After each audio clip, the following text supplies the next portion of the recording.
साथियों, इस देश का सरकार एक बहुत ही खतरनाक कानून लाने वाला है।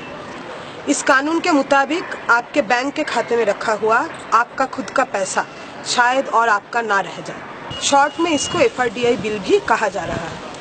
ये बिल इस वक्त पार्लियामेंट के स्टैंडिंग कमेटी के पास है और संसद के इस शीतकालीन सत्र में पारित होने के लिए इसको पेश किया जाएगा। तो साथियों, हम ये क्यों कह रहे हैं कि ये बिल इतना खतरनाक है? आपने प्रधानमंत्री जी का जुमला तो सुना ही होगा। FRDI उसको लेकर बहुत बड़ी मात्रा में अफवाहें फैलाई जा रही है।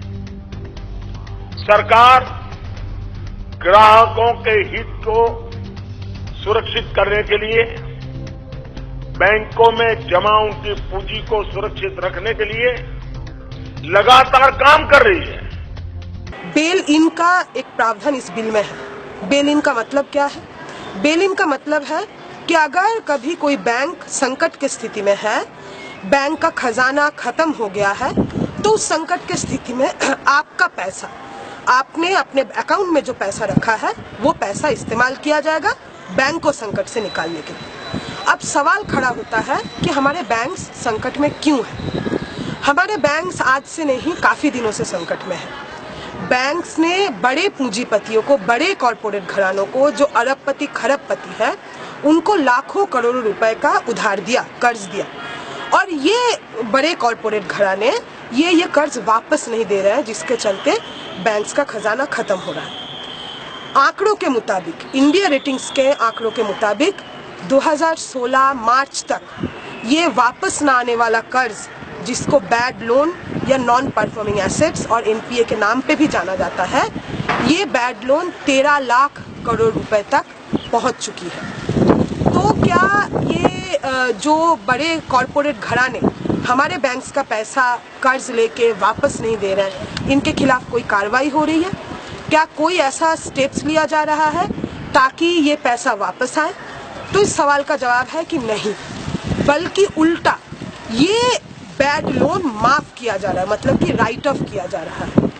मोदी सरकार के कार्यकाल के दौरान अब तक 1.88 लाख करोड़ रुपए बैड लोन माफ हो चुकी है बड़े कॉरपोरेट घरानों का, और 7.44 लाख करोड़ रुपए अभी भी राइट ऑफ होने के स्थिति में है।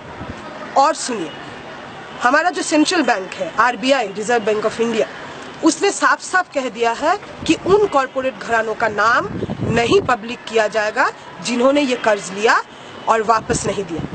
स्टेट बैंक ऑफ इंडिया ने अदानी को कितना पैसा कर्ज दिया है, ये तब कहा गया कि इस सवाल का जवाब हम नहीं दे सकते।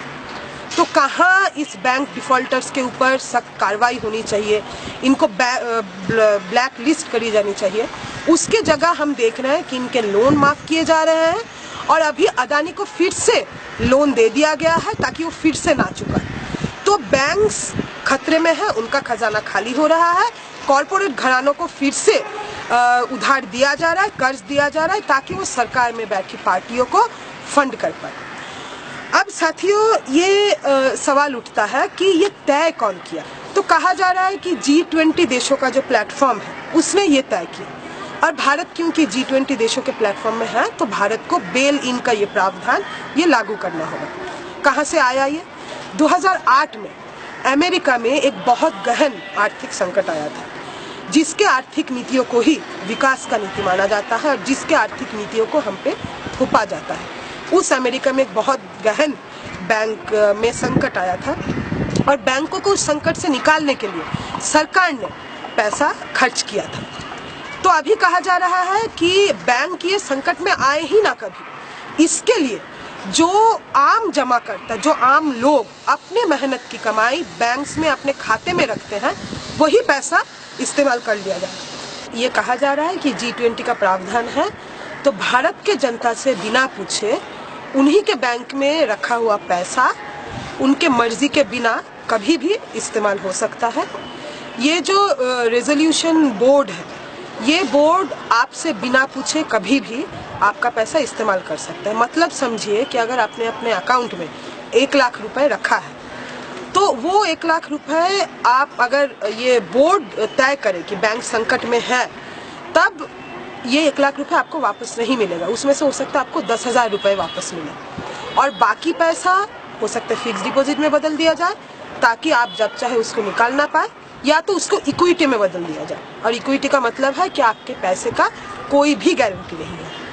G20 के नाम पे किया जा रहा है, लेकिन तीसरी दुनिया का और कोई भी देश बेल इन का ये प्रावधान अपने देश में लागू नहीं किया है। तब मोदी सरकार पे ये अलग से क्या मजबूरी है? तो मजबूरियां तो है, ये हमने पहले भी देखा है कि कॉरपोरेट पूंजी के प्रति इनका जो लॉयल्टी है उसको लागू रखने के लिए, उसको बरकरार रखने का शायद इनका मजबूरी है। साथियों, अब तक क्या होता था? ये कानून अलग क्यों है? क्यों इसमें अलग से खतरा है? अब तक अगर कोई भी बैंक संकट में आता था तो हमारे देश का जो सेंट्रल बैंक है, रिजर्व बैंक ऑफ इंडिया, वो उस स्थिति में हस्तक्षेप करती थी और ऐसा कोई और बैंक जिसका आर्थिक स्वास्थ्य बेहतर है उसका मदद लिया जाता था। और सरकार की ओर से 1962 का एक कानून है, उसके तहत सरकार की ओर से अलग से आपके 1 लाख रुपए तक का गारंटी दिया जाता है। और इस नए कानून के तहत सरकार कोई गारंटी तो लेगी ही नहीं, बल्कि ऐसा कोई भी स्टेप लेने का संभावना नहीं रहेगा जिससे ये संकट पहले जैसे इस समस्या का हल होता था वैसा हो, क्योंकि रिजर्व बैंक ऑफ इंडिया के पास कोई भी पावर नहीं रहेगा।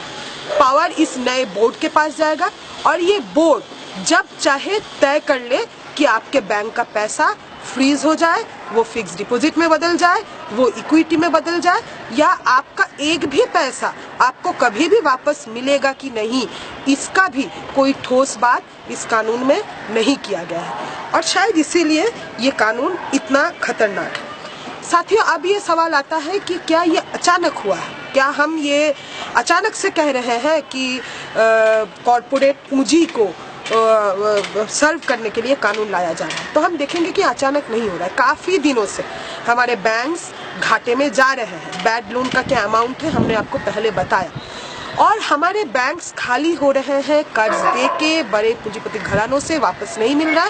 इसीलिए शायद 1 साल पहले नोटबंदी करवाया गया, देश के जनता को लाइन में खड़ा रखा गया, उन्होंने अपना पैसा बैंक में जमा किया और लाखों नौकरियां गई। लेकिन अब तक ये नहीं कहा गया कि कितने काले धन वापस आए हैं। उसी के साथ साथ आप देखिए नोटबंदी के बाद क्या किया गया। नोटबंदी के बाद आपको कहा गया कि आपके अकाउंट में आपने जो पैसा रखा है वो आप कितने बार निकालोगे, इसके ऊपर भी सरकार का नियम है। बड़े शहरों में आप 3 बार से ज्यादा अगर पैसा निकालेंगे और बाकी जगह अगर महीने में अगर आप 5 बार से ज्यादा पैसा निकालेंगे तो आपके ऊपर फाइन होगा। उसके ऊपर अगर आप अपने बैंक खाते में 5,000 रुपए से ज्यादा नहीं रखे तब भी आपके ऊपर फाइन लगेगा। साथ ही इससे भी जब नहीं हुआ तब सरकार ने पिछले दिनों 2.11 लाख करोड़ रुपए के आसपास रिकैपिटलाइजेशन के नाम पे बैंक में पैसा डाला। और देखिए संकट का स्थिति कहाँ पे है। इतना पैसा डालने के बाद भी जब बैंक संकट से नहीं निकल रही है तो सोचिए कितना पैसा कर्ज लिया गया और वापस नहीं दिया गया। और अब जाके कहा जा रहा है कि आम लोगों के बैंक अकाउंट पे सेध लगाई जाएगी, उनका पैसा लूटा जाएगा। आपके जिंदगी भर के मेहनत की कमाई जो आपने बैंक में रखा और बैंक में रख के आपने सोचा कि मेरा पैसा सुरक्षित है, वो सुरक्षा अब नहीं है। आपके बैंक में रखा हुआ पैसा कभी भी ले लिया जा सकता है। तो साथियों, इसी को विकास के नाम पे आपको और हमको परोसा जा रहा है। विकास का ये मॉडल जहाँ पे हम लोग जो तमाम तरीके के टैक्स देते हैं, डायरेक्ट इनडायरेक्ट टैक्स, वो पैसा हमारे रोजगार के लिए खर्च ना हो, हमारे शिक्षा के लिए खर्च ना हो, हमारे स्वास्थ्य के लिए खर्च ना हो, किसानों को उनके फसल के दाम दिया जाए इसके लिए खर्च ना हो। वो पैसा अगर पहले कॉर्पोरेट्स के टैक्स छूट के लिए इस्तेमाल होता था तो अब कहा जा रहा है कि सीधे आपके बैंक अकाउंट पे सेध लगाया जाएगा। मजेदार बात है क्या है, देखिए चुनाव से पहले आपसे पूछा जाता है कि मंदिर चाहिए या मस्जिद, और आप सोचते रहिए कि मंदिर चाहिए या मस्जिद, आप सोचते रहे तब तक आपका बैंक अकाउंट खाली हो चुका होगा, आपका जमा पूंजी खाली हो चुका होगा। साथियों, इस शीतकालीन सत्र में ये कानून लाया जा रहा है। प्रधानमंत्री के कोई भाषण में आप ये नहीं सुनेंगे। हो सकता है इसके ऊपर प्राइम टाइम शो ना हो सकता है कि बड़ी मीडिया इसके बारे में बात ना करे, क्योंकि आम लोगों के पेट पे सेंध लगाया जा रहा है। इसके लिए जरूरी है कि हम सब लोग इसके बारे में बात करें, विरोध प्रदर्शन में उतरे और ये गारंटी करें कि शीतकालीन सत्र में कतई ये बिल पेश ना किया जाए, ये बिल लागू ना हो। Financial resolution and deposit insurance bill किसी भी तरीके से इस देश में लागू नहीं होना चाहिए, बेल इन का प्रावधान लागू नहीं होना चाहिए।